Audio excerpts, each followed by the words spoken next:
when you don't win, you don't look at it. And I think you said it with Hammer the other day. When you don't win, you don't look at it as you lost.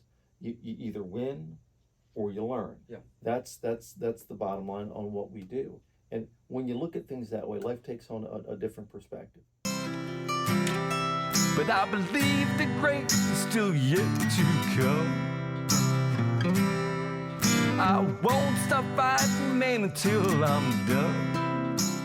So today we're going to talk about moving forward, and I think it's really interesting because I had a lesson with a student last night that you ever get to that point, like that's like weightlifting, like where you're just stuck at one point forever, and then one day bang, like you move forward. That's how I felt with golf. Yeah, right. Yeah. And it happens that way. Oh, the 4 minute mile for Roger Bannister. Yeah. Like no one had ever run a 4 minute mile before. Then he does it, and then within like a couple of years, like 100 people do it. Yeah.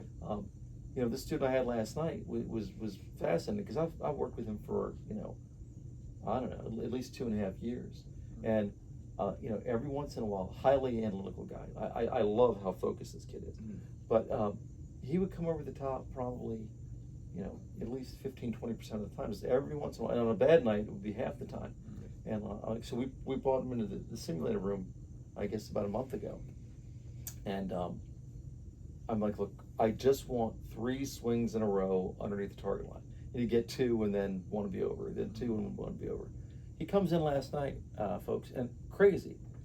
He went the entire hour, inside his target line, releasing his hands. He was hitting the ball on average 15 yards further. Yeah. He was just smoking everything. Like, where's that kid been? Right? So like, okay, you know what? If you could continue on this trajectory, like the future is now bright. You saw him swing last night. And Oh yeah. It was good. It was really good. Anyway, so we're going to talk about today moving forward. Interesting. I have a good friend of mine who's going to be a guest on the show at some point, Wally. And we talk because we have a lot of my friends all kid around. She's like the female version of myself. Like we're equally. I love Wally. Yeah, Wally's awesome, right? Yeah. Salsa Salsa, yeah, that's right. That's right. Yes. I didn't forget Wally. She's gonna drag us out salsa dancing one night for sure. Yeah, no, like she's my friends all kid around. She's like the female version of me. Like we're equally nuts. So, but anyway, so we were talking, and we're just talking about life and in general how things go, and I said something just came out of my mouth. I'm like, damn, that's kind of prophetic. Like it was it was good. And really, the quote was, and as I remember saying it, I'm like, look, you absolutely have to learn from the past, right? But it's really important that you don't live in it. And after I said it, I'm like, ooh, I wrote that down. Like that's actually something I can use on a podcast, right? Yeah. And then it gets back to it, and you've heard me say it when we're teaching group lessons. Dave Pelz, who's done a ton of studies on the way the brain works, and he had the one quote was like, people that hold their finish, I believe it's between 2 and 3 seconds, retain information longer. Yeah. They learn better. Okay, so we're teaching the group lessons, and kids are tough, man. Sometimes it's crazy, but I said we pulled the whole group in. I'm like, Richie, we pulled the whole group in, we're getting together, and I said, kids. What the 2 most important words in golf? Perfect balance. You want to hold that finish. People that hold their finish, they learn more effectively.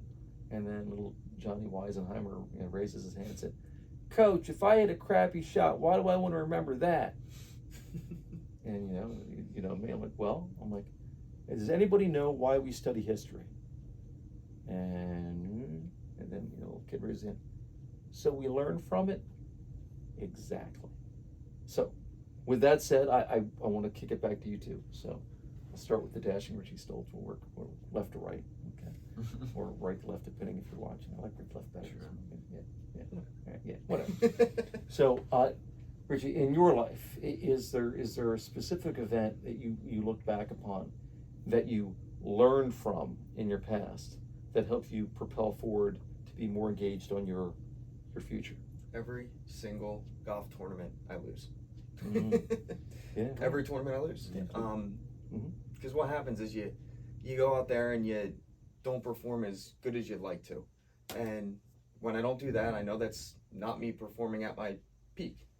I can perform better, so I try and figure out, I do this every time, because when I go down to North Carolina and I got a 6-7 hour drive back right after the tournament, all I do is sit there and think about every shot, every hole, you know, my whole thought process throughout the round. What went wrong? What went right? How can I learn and do better the next time? Yeah. So every single tournament that I lose, even the ones that I win, I still try and learn from. You know, what could have went wrong? Yeah. You know. No, and that's something you and I talk about, and you've evolved in this, and I've evolved in this. It's you don't when you don't win, you don't look at it. And I think you said it with Hammer the other day. When you don't win, you don't look at it as you lost. You either win or you learn. Yeah. That's the bottom line on what we do. And when you look at things that way, life takes on a different perspective. So yeah, I love it. I absolutely love it.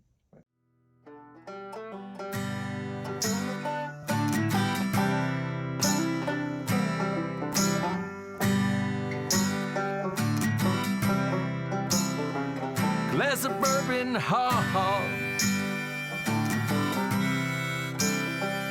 My bourbon, ha ha. My bourbon, ha ha.